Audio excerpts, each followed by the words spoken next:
بسم اللہ الرحمن الرحیم۔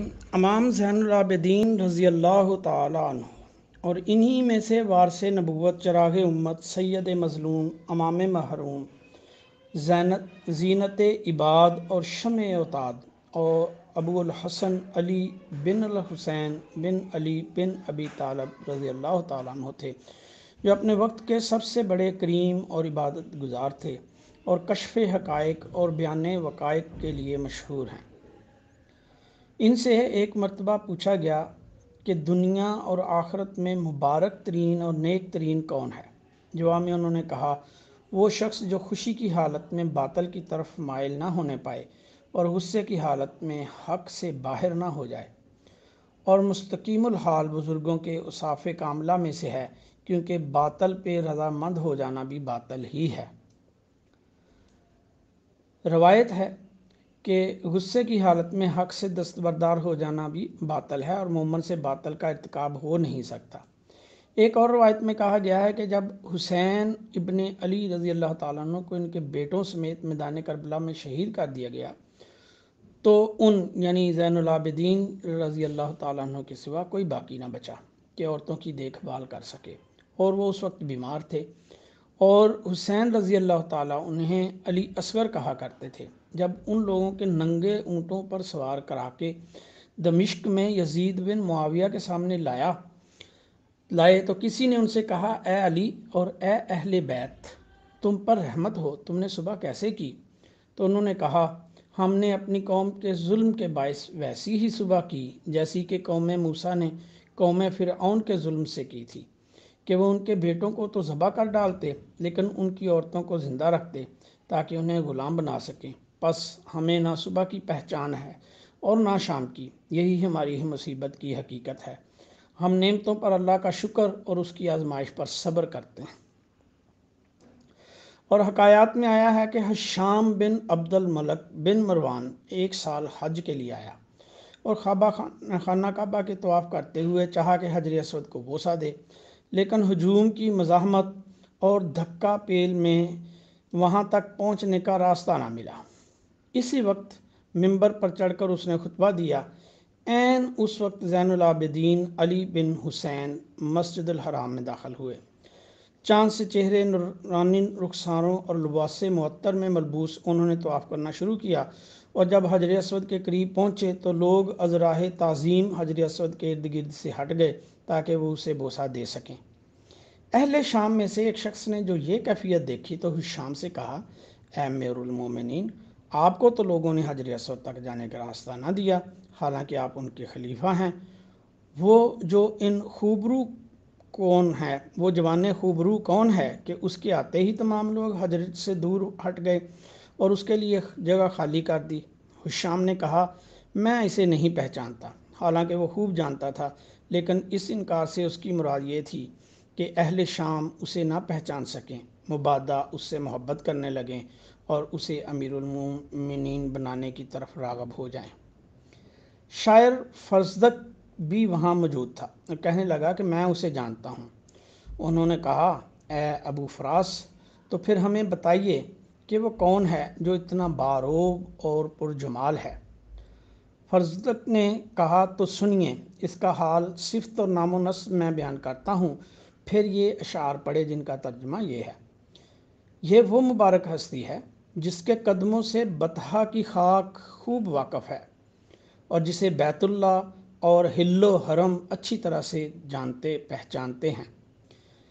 یہ ان کا بیٹا ہے جو دنیا کی بہترین مخلوق ہیں۔ یہ متقی، پاک باطن اور پاکیزہ بدن ہے۔ یہ فاطمۃ الزہرا کا جگر گوشہ ہے اور علی کا فرزند اور جمند ہے، جو تم سب میں اچھا اور تم سب پر مقدم ہے۔ قریش مکہ نے جب سے اسے دیکھا ہے تو یہی کہا کرتے ہیں کہ اس کا کرم تمام کا تمام مکارم پر منتہا ہے۔ وہ عزت کے اس درجے پر پہنچا ہوا ہے کہ پورے عرب و عجم کے لیے اس درجے پہ پہنچنا محال ہے۔ یہ وہی ذیشان ہے کہ جس کے نانا کی فضیلت کے مقابلے میں تمام انبیاء کا درجہ کم تر ہے، اور باقی تمام امتیں جس کی امت کے سامنے کم تر درجے پر ہیں۔ اس کی پیشانی کے نور سے اندھیرے یوں چھٹ جاتے ہیں جیسے کہ شعاع آفتاب سے ظلمتیں ایک دم دور ہو جاتی ہیں۔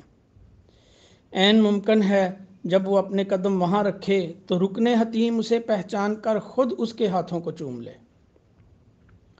وہ حیا سے آنکھ بند کر لیتا ہے، لیکن پھر بھی جب کلام کرتا ہے تو لوگ مرعوب ہو کر مسکرانے لگتے ہیں۔ اس کے ہاتھوں سے تیز خوشبو آ رہی ہے اور اس باروب کی ناک عرفہ اشم ہے۔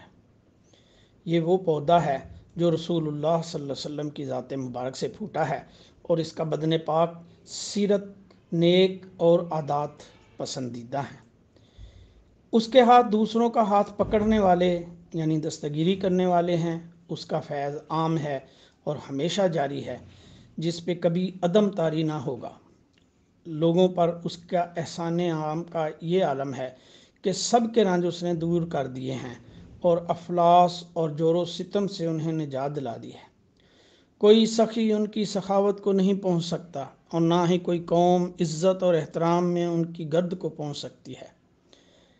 قحط سالی پڑ جائے تو ان کا وجود بران رحمت ہے، اور میدان جنگ میں جھنڈا گاڑ دیں تو شیروں کی سی طاقت رکھتے ہیں۔ وہ اس گروہ میں سے ہیں کہ جن سے محبت رکھنا عین دین ہے، اور جن سے دشمنی رکھنا عین کفر ہے، اور جن کا قرب باعث نجات اور رستگیری ہے۔ اگر اہل تقوی کا شمار کیا جائے تو یہ ان سب کے امام ہیں، اور اگر کوئی پوچھے کہ خیر الخلق اور اہل کرم کون ہیں تو ہم کہیں گے کہ یہی ہیں۔ اور اسی طرح فرزدق نے اور بھی بہت سے اشعار زین العابدین اور اہل بیت کی مدح میں پڑھے۔ اس پر خشام کو بہت غصہ آیا اور حکم دیا کہ اسے اصفہان کے زندان خانے میں قید کر دیا جائے، جو مکہ اور مدینہ کے درمیان واقع ہے۔ یہ خبر جوں کی توں زین العابدین تک پہنچائی گئی تو انہوں نے حکم دیا کہ 12,000 درہم اس کو پہنچا دیے جائیں، اور اس سے کہیں کہ اے ابو فراس، ہمیں معاف کرنا کہ ہم حالت امتحان میں ہیں، اور اس سے زیادہ کچھ ہمارے پاس موجود نہیں کہ تمہیں بھیج سکیں۔ فرزق نے یہ کہہ کر وہ نقرئی سکے واپس کر دیے کہ اے فرزند پیغمبر صلی اللہ علیہ وسلم، خدا سونے چاندی کے لیے میں بے شمار اشعار کہہ چکا ہوں جن میں جھوٹ اور مبالغہ کی کوئی کمی نہ تھی، لیکن یہ اشعار تو میں نے ان جھوٹی مدح خوانیوں کے کفارے کے طور پر خدا، رسول خدا اور فرزندان رسول صلی اللہ علیہ وآلہ وسلم کے خاطر عرض کیے ہیں۔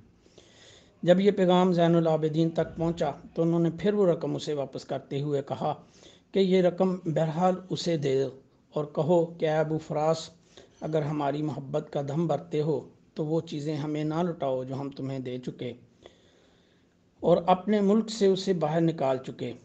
تب فرزق نے وہ درہم وصول اور قبول کر لیے، اور اس سید کے مناقب اس قدر ہیں کہ انہیں یکجا کرنا آسان نہیں، اور اللہ ہی بہتر جانتا ہے۔